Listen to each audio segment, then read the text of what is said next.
facilitator with the Addiction Support Program at Families in Action, Vincent Best, said the group was founded by the late Ivis Gibson in the mid-1980s. One day, one of our employees' sons came to the location and started behaving very badly, only to realize that he was trying to solicit money from her for his drug situation.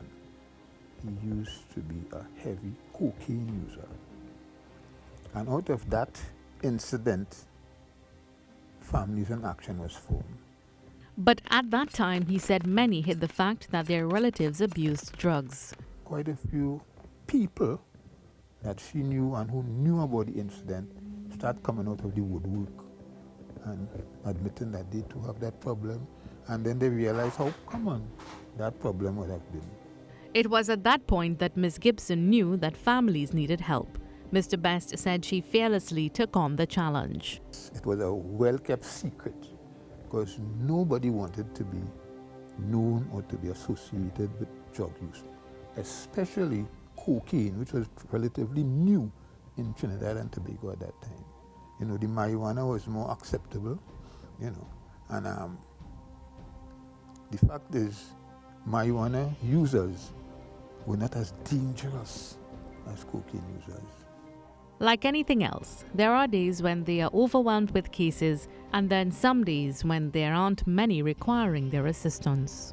And you find that in 1 week you might help as much as 20 families, and then another week you might only help 2. Mr. Best shared some of the common issues they have been faced with over the years. Over the years, we have evolved and we have our fingers almost in every pie. People come to us with all sorts of problems. We have evolved from delinquent children to delinquent husbands. We have an EAP program. We try to handle almost any situation that people come in, any kind of lifestyle situation that develop over time. We try to assist people. He said it's quite easy to get emotional whilst treating with some of the families, but the team, which comprises of counselors, psychologists and social workers, provides the necessary support should a facilitator require it. In the beginning, I found myself being too emotionally involved with helping people. I guess it's because of the fact that I too am a substance abuser. I won't say was, although I'm about 30 years clean now. I too am a substance abuser.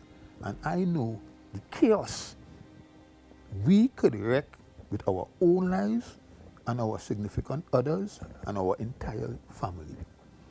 So in my enthusiasm to help, I overextended myself, only to realize you're not God. He said his turning point came when he spent some time incarcerated. And although it didn't work on the first time, because I've been in jail many times, although it didn't work on the first time, after continuous episodes, I came to realize you can't win this thing. A lot of us feel we can handle it. You know, we talk and we think, oh, small thing, blah, blah, blah, blah, blah, blah. But I am yet to meet the man or woman who could handle a drug situation. You might think you have it under control. You might get a little reprieve. But it always pops back up. Next Wednesday, we examine how drug abuse not only affects the abuser, but their relatives. I'm Mahalia Joseph-Wharton, keeping tabs on your inner circle.